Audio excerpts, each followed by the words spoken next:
website or social media, whatever people Yeah. do. All right, so we are recording. Let me make a sort of formal introduction to the show. Here, More light here. give me 1 minute. What's better? And then here we are. So good afternoon, Chris. My name is Claudio.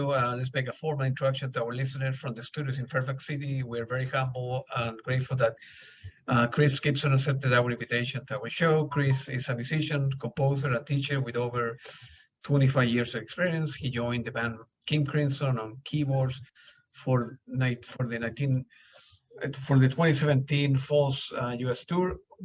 Welcome to the show, Chris, man. Hey, thank you. So with all this thing that's going on with the pandemic and you cannot tour, how you manage, man? How you stay Yeah, sane at home? it's good. I have two small children, Yep. almost 8 and 4, and they keep us busy. So it's probably a good time for me to be home anyway. Yeah. You know, I went to the King Crimson tour. My smallest child was 1. She was 1, and the timing wasn't perfect, but I couldn't say no, of course, right? Of course not. Yeah. So I had to Nobody can go say for no. it. And then we had some help at home. My wife got to come out to 3 different cities and see the whole production and got to see me play with them and Yeah. meet everybody. So yeah, during this pandemic, well, I bought a new keyboard. I got a Korg Kronos, which is pretty nice. Yeah. It's a workstation. It's going to propel me into the future for sure because I've been working a lot with that.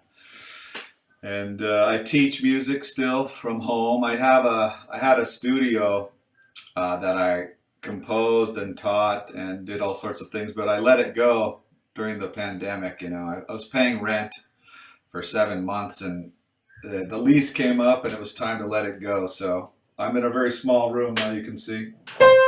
Yeah. So the keyboard's right here in front of me, Yeah. guitars and stuff. So I've been composing in this room and working a lot.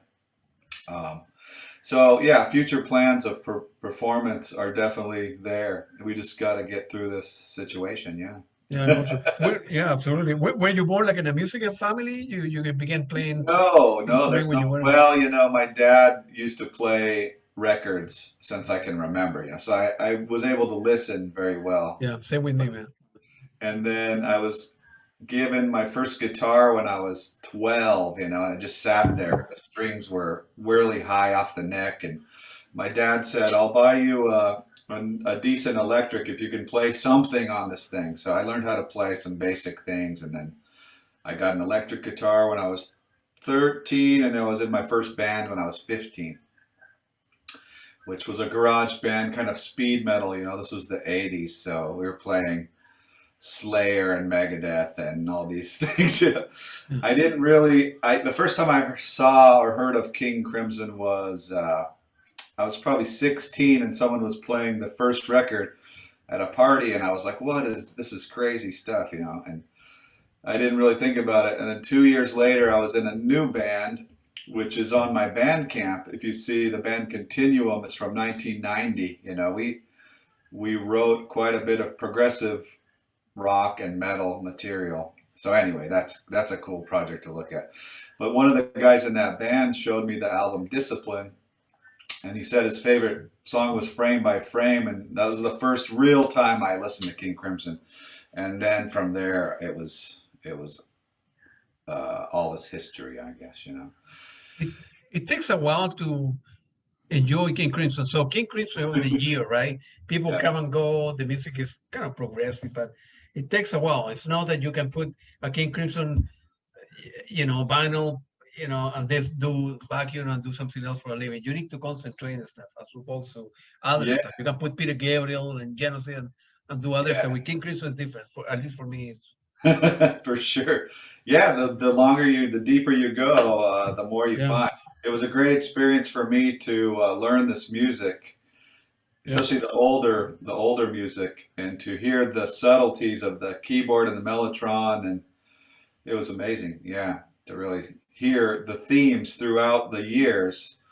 The lark's tongue theme. It goes throughout the years. If you listen closely, you hear a lot of yeah.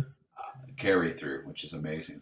So tell me, if we go back to the beginning. So after, when you realized that you wanted to be a musician? So you have your guitars, you have your band garage, like with a bunch of kids in high school, and Yeah, sure. at the time you thought, man, maybe I doing well You school, I'm know, not doing that well, I want to be a musician. that How was can I it. convince my parents? Yeah, What well, was the process? my parents were very supportive. You know, I had some relatives were like, "You should get a job doing this," and no, no, no. So I like to work part-time jobs so I could play music and rehearse. You know, Right. when I was 18, this band Continuum that I spoke about, we rehearsed 5 days a week, and we would play a show every weekend. And we eventually moved to Seattle in 1993, and then Yeah. things kind of split. But some of the other members from that band have gone on to work with the lead singer is an author now, and he works with the guys in Dream Theater. Oh, wow. He wrote a novelization of their album, The Astonishing, and the drummer from that band, he worked with Queensryche a little bit. He sat in on some Queensryche shows, filled in. So it's kind of funny for me to see this little group. We grew up in Salt Lake City, Utah, which Yeah. is, nowhere in the 80s. But it's nice to see that we all a few of us have branched out and kept following, kept going. Yeah. Wow, that's pretty good. How So, you end up joining King Crimson to begin with? yeah. What Well, led to that year to Well, like join I into this? said, yeah, I started working with Robert in 1998, and that consists of going to courses, Guitar Craft, if you know about Yeah. Guitar Craft. Uh, those are sessions that Robert has led through the years, and over the years, I've got involved in administration for some of those, leading some of the courses.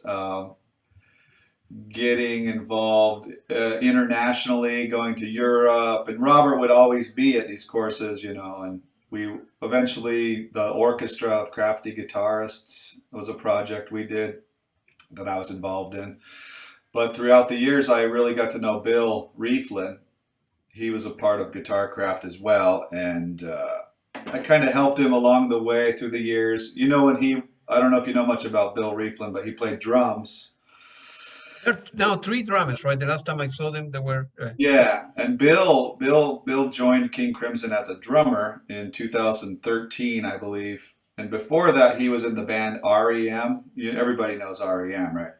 So he knew that I was really good with Pro Tools and that sort of thing. So he would call me to help him put together his charts for REM because he took over the job as drummer.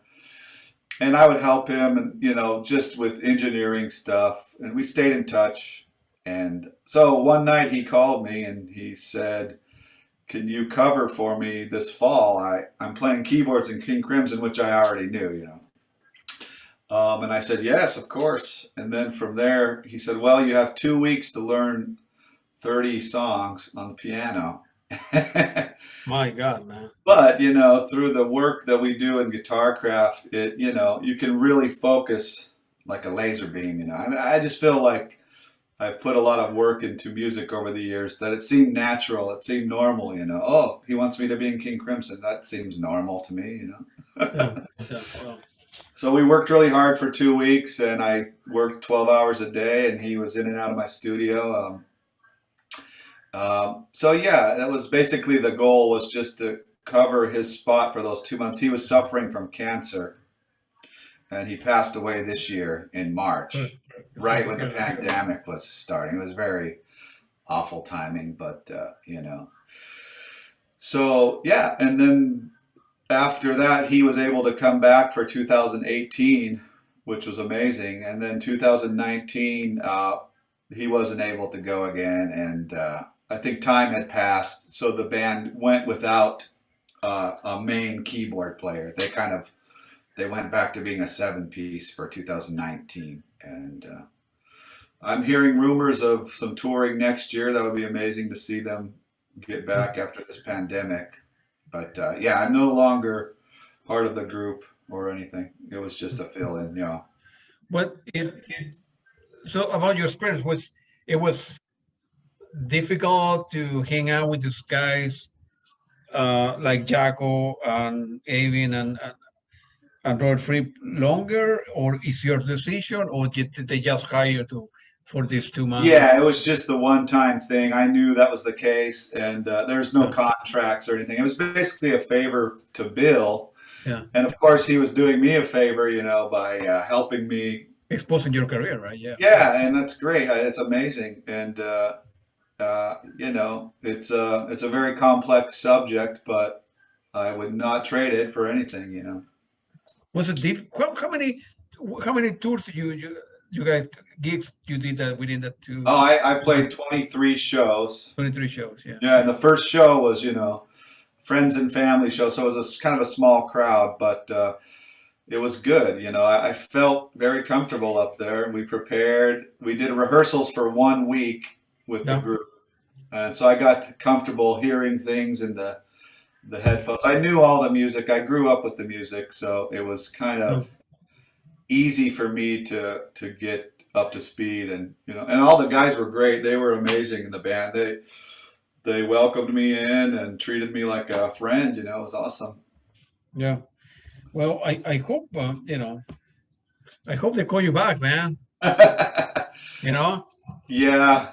There's always that hope, but I think that's kind of moved forward. There was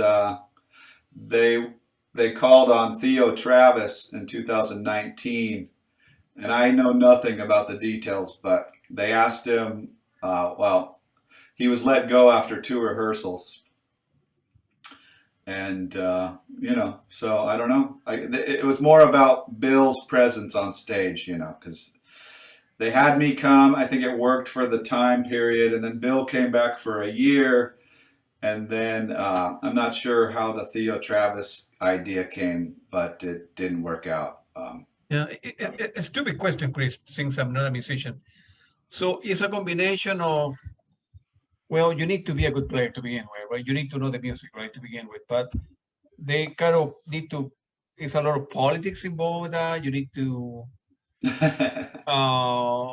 do the right thing, say the right thing for people to keep you around. And Yeah, I don't no, know. I don't think any of that matters. I think it's just Really? timing, and maybe there is some politics and stuff. I just didn't get into any of those details. Once I left the group, that was the communication. It was over. That's Yeah. fine.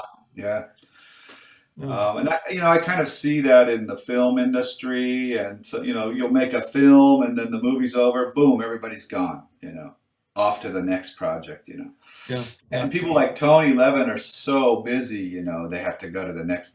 Stickman, he plays with his brother, and Yeah. he's Yeah. always touring. And Pat Mastelletto, he's in, and Gavin has other projects. I have other projects, maybe not on the big scale, but Oh, yeah.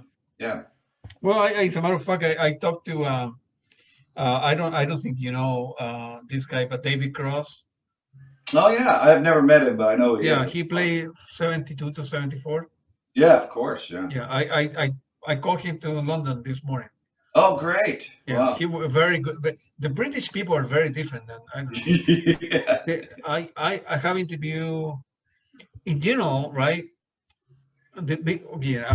Although I'm a U.S. citizen now, I wasn't born in this country, but the British guys are very different. I interviewed Steve Hackett Yeah. from Genesis, Anthony Phillips from Genesis. Now Dave Cross, the drummer, used to be a drummer with Toto as well. Phillips, and very humble, very very easy to get along. Some of the American guys, man, they're obnoxious and Oh no, and I don't know. My experience with I can see that maybe. Yeah. British folks are very very easy to get along. Can you tell me about the? I was looking in your website, the trio, Lost Pedro. Oh yeah. That's I don't know if you got a chance to listen to that. Yeah, of course. I went to the website and listened to your stuff, and That was like 12 years ago. That was part of the Guitar Craft. We met on Guitar Craft courses and worked together. We performed in Seattle for 2 or 3 years. yeah, And we were also part of a larger group. There was a 10 to 12 piece group that played in Seattle from 2004 to 2011. And it was called Tuning the Air. It's on the, you can see some things on the internet, but we never released any recordings or anything. But you know, maybe we will. I'll have to talk to some of the guys, but there are recordings. But we played every Thursday for 7 years practically. So we were getting quite a good following, and then, you know, after 7 years, it was time to let it go. But that trio was part of the larger ensemble. So between 2004 and 2011, it was all guitar all the time. Yeah. You play in a particular venue on Thursday, or? Yes, we had a place in Seattle. It's called the Fremont Abbey. It's an old church, but they had this really nice room with hardwood floors and very high ceilings. And we would set up a surround sound PA system and then stand in a big circle, and then the audience would sit in the middle. I believe there are pictures online. If you type "tuning the air," you'll see maybe some footage, maybe some pictures. But it was a great experience because I got to perform once a week for 7 years, and people would be sitting literally right in front of you, hearing every note you're playing. So that's part of the training that I did to be able to just slide in and go play with King Crimson. You know, like how does somebody do that? You know. Do you still, with all the years, man, you get nervous going to? The first show of the King Crimson, I was nervous at first, you know, but there's certain techniques I use before I go on stage to help that, because you could easily just want to leave the stage and run away. But after the first show, I felt very settled, and by the final show, it was like I had been there forever. It felt like I was really part of the group. And I could really make sure I was not making any mistakes and really be in the music, and it was fun. It was awesome. Yeah. Yeah. I'm quite sure if you make mistake or other musicians make mistakes, that they look at one another and need to continue, right? So if the drums start a little early or whatever, you know. Yeah, and the rule in King Crimson is, you know, there will be mistakes. Just make sure they're glorious mistakes, you know.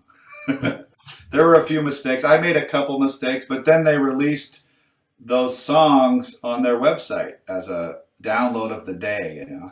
And you could hear a couple of mistakes that I could hear, but it's you've got to be really on the ball with 8 people, and you're listening to monitors. And, yeah. But yeah, everyone's going to make a mistake, but it's how you recover from the mistake. Absolutely, man. So tell me how you end up, for me, you know, the other radio, so the 2 radio I have, one is soft rock. Yeah. The other is more jazz rock, more progressive, that I will send you the link. And another one that I want to put together is a combination of electronic music and soundtrack, because film for me is very, very important. I have a big collection of music here. So how you end up in that particular Pacific Northwest film scoring program? Yes, yeah. Well, we were working with this group, Tuning the Air, and a couple of the other guys in the group had attended that program, and it was very interesting to me. So I signed up. We ended up doing just a small school film project, but the person who runs the program is Hummy Man. Yeah, no, he's a local guy, but he worked in Hollywood a lot with, like Mel Brooks. You know Mel Brooks movies, the comedies. Yeah, the comedy. Yeah.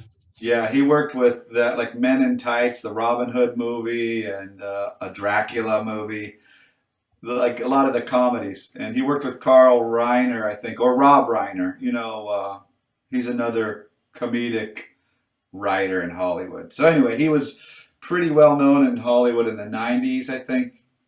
And then he started teaching how to write for film. So right now, part of my projects are, I have one electronic ambient project I'm working on. I have this kind of heavy project that I've been trying to flesh out for a long time. And then I'm always trying to work on film music and scores. So on my Bandcamp right now, I'm keeping it simple for now until I start loading up, 1 a year probably, or maybe 2 a year, we'll see. But I'm involved in another group called the Players Lounge here in Seattle. And there's two of those on my Bandcamp, but we've recorded probably thousands of hours of improvisation.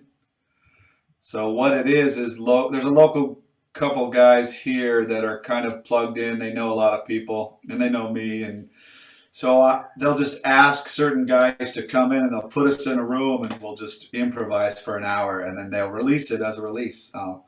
So I've got to play with Jovino Santos Neto. I don't know if you've heard of him. He's a great jazz pianist, and we did a nice album. And I sat in with a couple local Seattle famous grunge rock guys one time, and then whoever is available, they try to get them in the same room. And I also met a character. His name's Andre Montague. He's a singer. He used to sing with Kenny G. You remember Kenny G? Yeah. Kenny G. So we're actually working on a project right now. His voice is amazing, and he likes me, and I like him. So we're going to work together. So we're trading files back and forth right now during the pandemic. But once we can get out, he's got a great voice, and he's contributed to another album I'm working on. It's not really something I've done before. It's a woman. She's asked me to help her write, engineer, and produce an album for her. She's singing most of it, and it's mostly geared towards not really children, but the theme of it is about what it's like to be a parent. So there's all these different genres I've written for her, like a heavy metal song, punk rock song, reggae.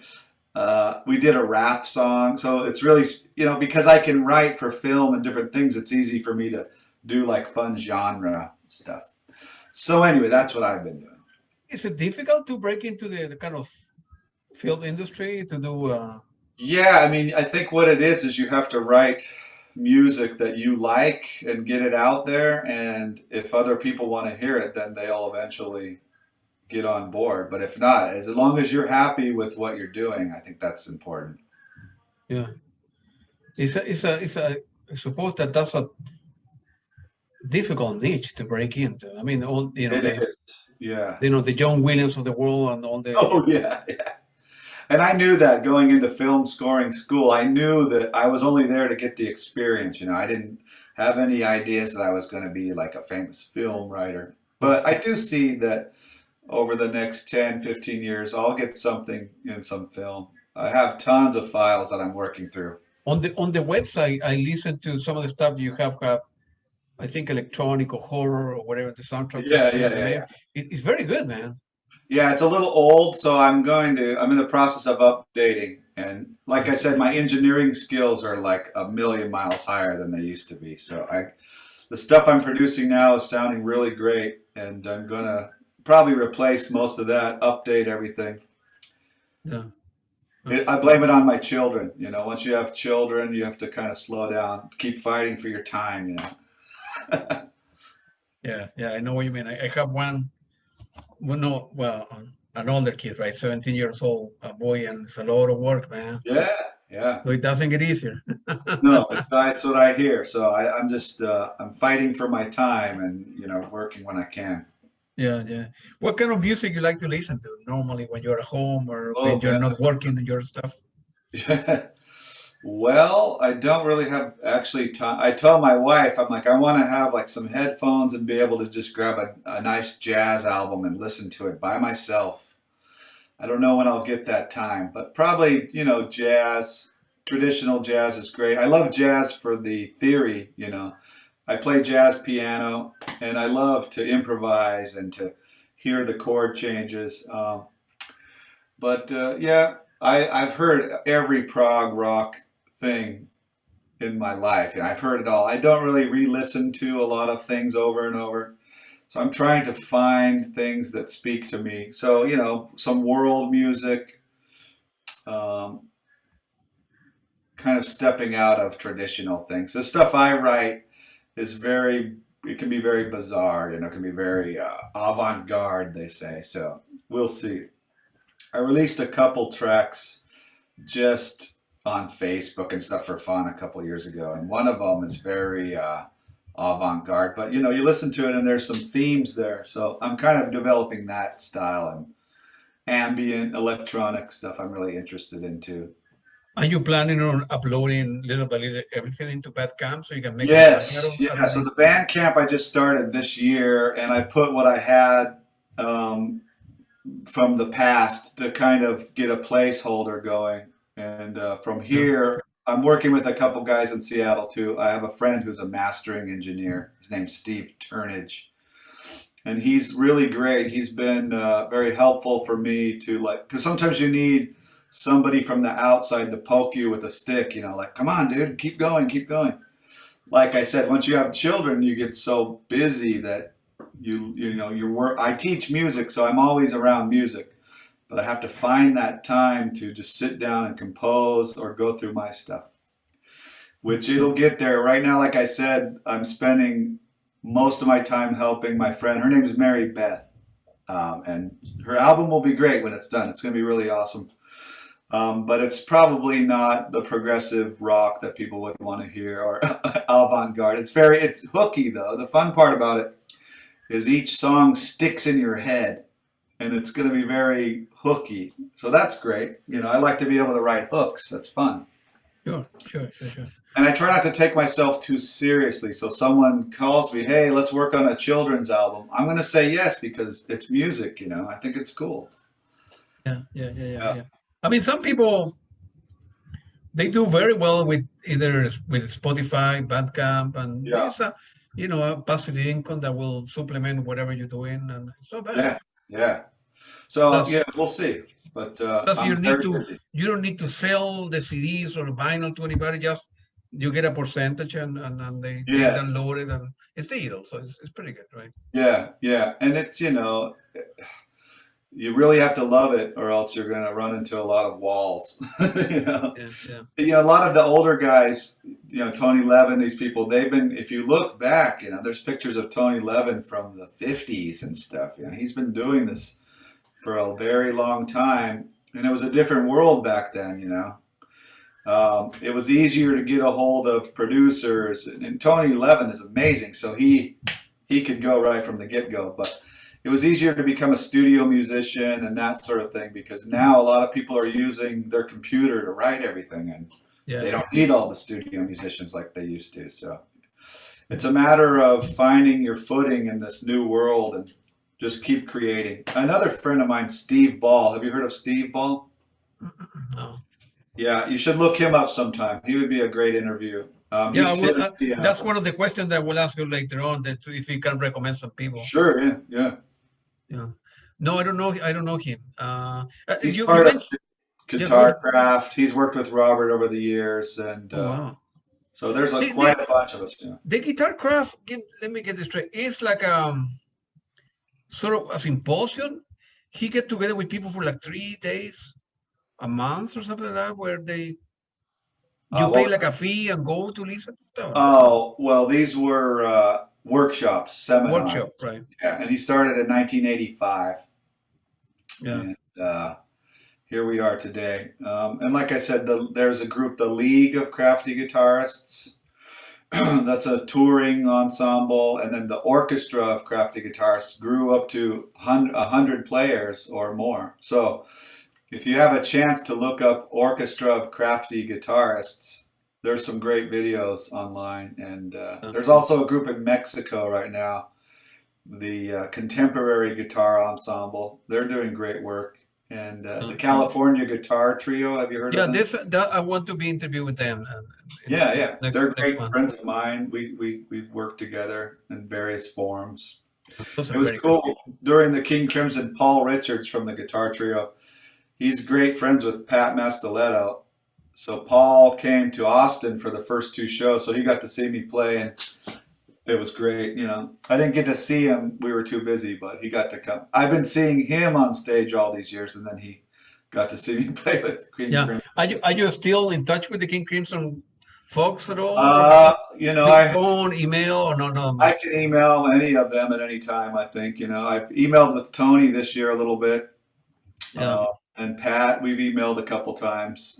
It would be great to see if maybe Tony and Pat would want to play on a project at some point. I'm sure they would. We could figure out the details, you know. Well, invite me in. I would love to Yeah, yeah, be a fly on the wall. yeah. Yeah, Tony was very nice. I met him when he was here in DC touring with his brother. They did like a. Yeah. It's pretty good. Very, very, very decent. Tony Levin from as himself, very different from King Crimson. No picture allowed. Don't touch anything. We don't Yeah. sign any autograph. For me, I like Yeah. physical thing. I like to take picture, Yeah. record stuff, and some bands. And you mentioned jazz. What kind of jazz do you like? Do you like fusion jazz or jazz rock? What kind of? I like traditional 40s and 50s, you know, Oh, like I got you. Coltrane, Miles Davis, Yeah. just the standards, you know. Mm. And I get into more progressive jazz and that sort of thing, but sometimes it gets too poppy or too, I don't know, smooth jazz. I don't like that stuff at all. Do you know Pat Metheny Group? Of course, yeah, yeah. Yeah. I interview the drummer, Paul Vertigo. Oh, great. After Paul Vertigo, it's Antonio Sanchez, Mexico City. I Yeah, interviewed the guy. Yeah. Both are very nice people, man. yeah. All the drummers are easy to get along, easy. You send them an email, yeah, let's set something up next week. And other people are complicated. Yeah, you know, everybody has their issues. I think that, you know, being open to fans is a good thing, you know, as well. Everybody's different. They have their own ways of working. Yeah. I would love to, as I say, I went to this morning since I took the day off to do the interviews. I went to Instagram and I pinged Jaco and Gavin and say and Tony.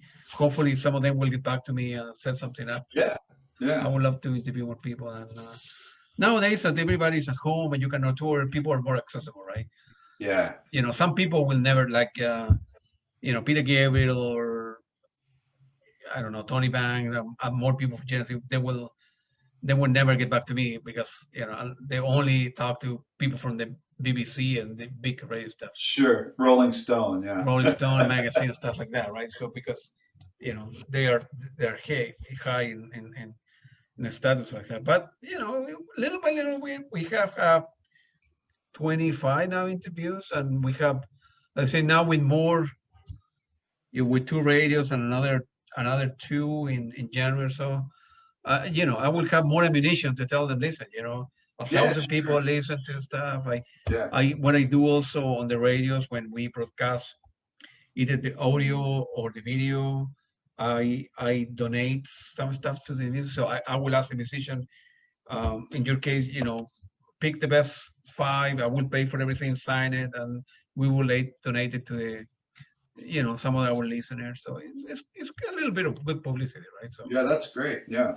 yeah, but obviously I think Jaco has a new album out. I mean, I think it came out last month. So yeah. I don't know if he'd like to talk about that. I don't know. Yeah.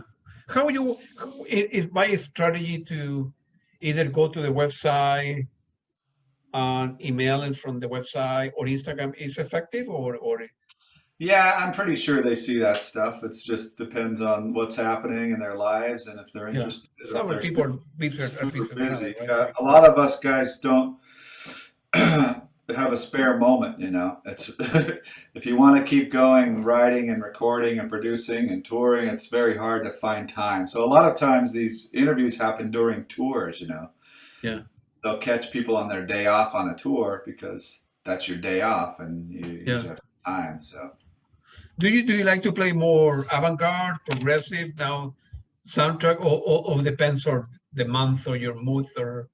yeah, well, the way I see music is that it should be available anytime. That's why I'm a multi-instrumentalist. You know, I play bass, Yeah. piano, guitar, no wind instruments or anything. Yeah. But I think that's why I love the improv group here in Seattle because you sit down, nobody says anything, we just start playing, you know, and some really great stuff has come from that. So I don't really like to label it too much. I let other people do that for me, you know, that, oh, this sounds progressive or this sounds like this. Like Lost Pedro was an acoustic guitar trio, and that's all it was. And it was great, you know, very simple, I mean, we played complex material, but it was just 3 acoustic guitars, you know. But I've kind of moved past that. The last project I played live was 2019, and it was for a friend of mine. I sat in with them, and it was 3 women and me and a drummer, and it was amazing. I loved being up there. The women are awesome. Jane Marbury Smith in Seattle, and Amy Denio. She's another Seattle local, and a friend of mine, Greta. I forget her last name. Oh, she'll kill me. Anyway, but they're just badass women. Their voices are amazing. They can play really well. And they just needed me to do solos and heavy riffs and stuff. So that project was called Virago. Yeah. Yeah. But what kind of music is? Is it like a sort of? That's a little heavier stuff, kind of, you know, it's a little progressive. Yeah. If you get a chance to check it out, type it. Virago, Varago. Yeah. Yeah. I didn't play on the album, but I played on the CD release. Is also all the stuff that you mentioned is on YouTube that somebody can watch it? Yeah, everything should be available. Available, right? Yeah, I mean, I would love to listen to all the stuff that you have mentioned with, you know, with the trio, and yeah, your website doesn't have that much, but I'm quite sure if little by little you begin uploading stuff to Bandcamp. Yeah, people, I think people make a good income there, you know. Yeah, I think I just want to promote new things I'm doing now. Things, right? Yeah. So I kind of put my history up there just to set a foundation, and then I'm going to continue to build on that. Yeah. You have had the opportunity to play with a lot of great people. If you could mention 3 people that you wish you had the opportunity to play before you kick the bucket, so to speak. Yeah. You have like a list of people that you know, I would love to play with. Let's see. I have some friends that know. You know Devin Townsend? No. He played with Steve Vai and stuff. Yeah, I know what he's probably one of them. A lot of them I've already played with, which is great, right? Yeah. Let's see. Yeah, that's a great question. I haven't really thought about that because I've already kind of gone down the list. Yeah. Oh, one guy who doesn't even play. I haven't seen him forever, but he was the original keyboard player of Dream Theater. His name was Kevin Moore. Yeah. Oh. And he's played with Fate's Warning, and he's kind of gone off into obscurity. But I would love to work with him. I could probably send him an email at some point. I don't know. You know how I should just be like you and just start emailing people and see what happens. That's what I want to do. Yeah, Kevin Moore would be great. When I was younger, I loved Fate's Warning and Dream Theater. You know, progressive metal. You know, I love that stuff. But they do it so well that it's already kind of done. You know. Yeah. But I do see one thing. I'm kind of younger compared to a lot of the guys, and a lot of the other guys are getting older. You know, a lot of the progressive rock characters are leaving us, you know. So there's a opportunity or a responsibility, I think, to keep this kind of music alive and fresh and moving forward. So that's kind of one of my aims over the next 7 to 10 years, I think, is to try to keep creating and getting it out there, you know. So yeah, a lot of friends, you know, Julie Slick, she plays with Adrian Belew. I don't know her. Andrew Belew, yeah. Yeah, she's great. She lives in Seattle now, but we are not able to do anything because of the pandemic. And Marco Marchera, do you know him? Yeah, he's another up and coming guy. And then all those names later on, when you have the time, if you can email me a list. Sure, yeah. You should have those people on the show, and yeah. Yeah, and there's some great, you know, there's tons of people in Seattle we work with. When I shot out an idea for a tour next year to some friends of mine, but now here we are in the pandemic. We can't really schedule any tour without the venues. We'll have to see what venues are still open when this is all done, you know. Yeah, we don't know that thing. We don't know what's going to be done. So I'm just staying at home, practicing, writing, recording, and you got to stay ready. You got to be ready for any phone calls that come your way. Yeah, and so you will. You do, like, can you do gigs from your home where people pay like a fee of $10 and then Yeah, I could. I'm just not too interested in that, you know. It's I thought about maybe something like that. A few weeks ago I threw something on Facebook for fun. I was playing along with a Steve Vai track and I was just shredding along and play. It was fun. A lot of people loved it, you know. They were saying, "Oh, you should do a concert like that on your house," you know, but I haven't thought of that really. well, I don't know. It's a lot of I pay. I saw Toto a couple weeks ago. I paid Yeah, 20 bucks. that's Uh, cool. um, I'm going to be seeing another band that they will do a gig in London next weekend. Um, and then this weekend there is another. You pay like 15, 20 bucks for veterans, and there's going to be a bunch of very good bands. I will send you the link. It's very expensive, like 20 bucks, and you Yeah, can see 20 bands, 3 or 4 songs each, and drink a couple beers at home and relax. yeah, Good, that's For me, like you, for me, music is very, very important. I need the stuff, It's yeah. my dad in South America, they have an obscene amount of music, tango and jazz. Oh yeah, yeah, yeah. So Astor Piazzolla, I love him. Artur Piazzolla, yeah, he's from Argentina. So my dad tell me that when I came back from the hospital, he put me, he didn't have headphone at the time, but he's sat me in front of a Victor Vitrola, and I listened to Louis Armstrong and Oh yeah, yeah. 78 RPM, and then other tango stuff like Carlos Gardel from Argentina, which is very famous. So, but when I was 14, I discovered that my thing was kind of jazz rock, progressive rock. So Led Yeah. Zeppelin, Pink Floyd. What about Gentle Giant? Did you like Gentle Giant? No, I never listened to them. Oh, you should check them out. Gentle Giant. They're from the 60s, 70s. Yeah. I know who they are. I haven't listened to them yet. For me, the top 3 bands in the history of music are all British. It's Pink Floyd, Led Zeppelin, and Led Zeppelin, Yeah, and Genesis with Peter Gabriel. Those probably, yeah. those are big name, man. So what? So those are your plan for the near future. Hopefully, you can do some tours, some gigs, and with by yourself or with the bands that you. Yeah.